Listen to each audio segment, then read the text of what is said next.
நம்ம இன்னைக்கு சிந்தனை செய்யக்கூடிய தலைப்பு கந்தர் அலங்காரம். கந்தர் அலங்காரம் முருகப்பெருமானுக்கு தமிழை கொண்டு அவருடைய சிறப்புகளை விவரித்து அலங்காரம் செய்த ஒரு நூல் தான் இந்த கந்தர் அலங்காரம். நூலாசிரியர் அருணகிரிநாத பெருமான். வெவ்வேறு காலகட்டங்கள்ல அருணகிரிநாதர் முருகப்பெருமானிடத்திலிருந்து பெற்ற உபதேசங்களினுடைய மொத்த தொகுப்பு தான் இந்த கந்தர் அலங்காரம் அப்படிங்கிறது.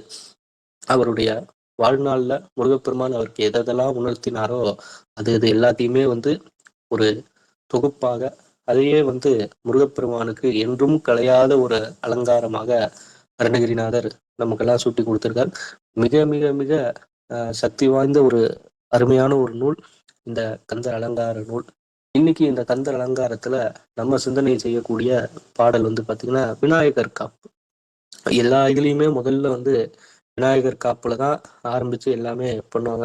கணபதியை வணங்காம அங்க வேற எதுவுமே பாத்தீங்க அப்படின்னாக்கா இருக்காது. அது போல பாத்தீங்கன்னா இந்த கந்தர் அலங்காரத்திலையும் முதல்ல பாத்தீங்க அப்படின்னாக்கா அருணகிரிநாத பெருமான் விநாயகரை தான் துதித்து அவருடைய கந்தர் அலங்காரத்தை ஆரம்பிக்கிறார். அது என்ன அப்படிங்கிறத பார்ப்போம். விநாயகர் காப்பு. அடலருணை திருக்கோபுரத்தே அந்த வாயிலுக்கு வட அருகில் சென்று கண்டு கொண்டேன். வருவார் தலையில் தடபடன படுக்குட்டுடன் சர்க்கரை மொக்கிய கை கிடத்தட கும்பக் களிற்றுக்கு இளைய களிற்றினையே அப்படின்னு சொல்லி இந்த முதல் பாடலை பாத்தீங்க அப்படின்னாக்கா விநாயகர் காப்ப கொடுத்திருக்கிறார் அருணகிரிநாத பெருமான். சரி, இப்போ இதனுடைய விளக்கம். அதாவது அடல் அருணை அருணை அப்படிங்கிறதே பாத்தீங்க அப்படின்னாக்கா திருவண்ணாமலைய குறிக்கக்கூடிய சொல்லுதான் அருணை அப்படிங்கிறது. அருணகிரி அப்படின்னாலே பாத்தீங்கன்னா திருவண்ணாமலை அப்படின்னு தான் பொருள். அருணகிரிநாதர் திருவண்ணாமலையில வாழ்ந்தவர் அப்படிங்கிறது தான் அவருடைய பெயருக்கான விளக்கம்.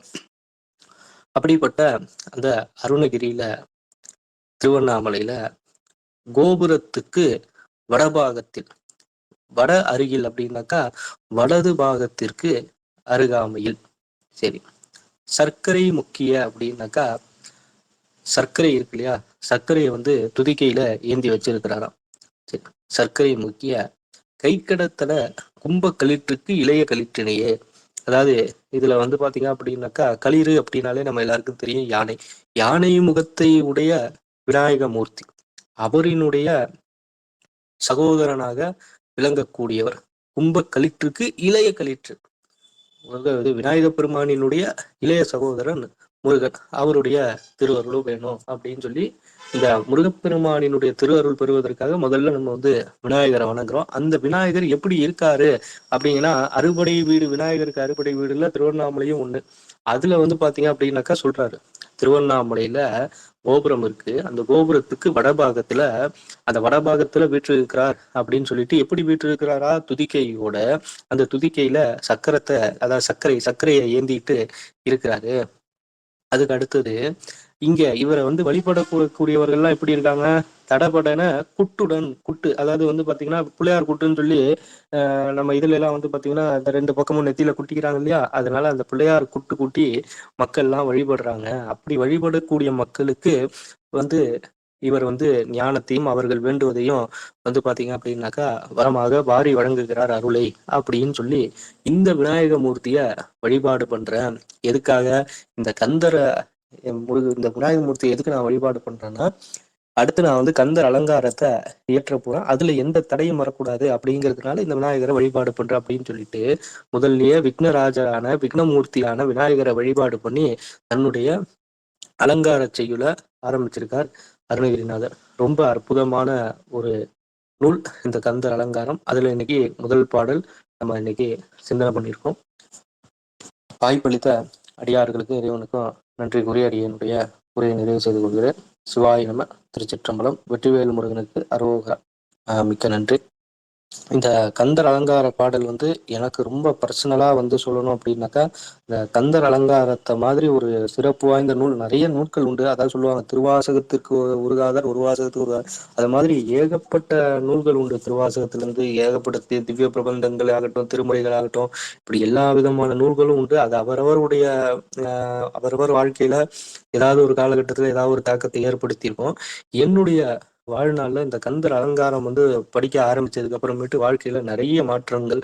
அதாவது சொல்லுவாங்கல்ல, மலை போல இருக்கக்கூடிய ஒரு சில பிரச்சனைகள் கூட வந்து பாத்தீங்க அப்படின்னாக்கா பனி போல விலகுச்சு அப்படிம்பாங்க. அது மாதிரி வந்து பாத்தீங்கன்னா ரொம்ப அந்த கந்தர் அலங்காரம் படிக்க ஆரம்பிச்சதுலேருந்து வாழ்க்கையில வந்து நிறைய மாற்றங்கள், நிறைய நல்ல விஷயங்கள்லாம் வாழ்க்கையில நிறைய நடந்தது. அதனால பர்சனலா நான் வந்து என்ன சொல்லுவேன்னா, அதாவது எனக்கு வந்து கந்தர் அலங்காரம் நான் படிக்கிறதுக்கு ரொம்ப காரணமா இருந்தது யாருன்னா, நம்ம சூர்யா அம்மா தான். அவங்க தான் சொல்லிட்டே இருப்பாங்க, "நீங்க கந்தர் அலங்காரம் படிங்க, கந்தர் அலங்காரம் படிங்கன்னு." அதுக்கப்புறமேட்டு ஆரம்பிச்சது தான் இது. அதனால நான் பர்சனலா சொல்றது வந்து கந்தர் அலங்காரம் எல்லாரும் படிக்க ரொம்ப ரொம்ப பவர்ஃபுல்லு.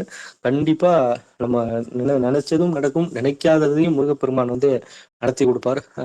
மிக முக்கியமான ஒரு முருகப்பெருமானுடைய வழிபாட்டுல ரொம்ப முக்கியமான ஒரு நூல் எதுன்னு பார்த்தீங்கன்னா கந்தர் அலங்காரம் தான். அதனால வந்து எல்லாரும் கந்தர் அலங்காரத்தை படிக்கணும் அப்படின்னு சொல்லி நான் வந்து அன்பா கேட்டுக்கிறேன். சிவாய நம. திருச்சிற்றம்பலம்.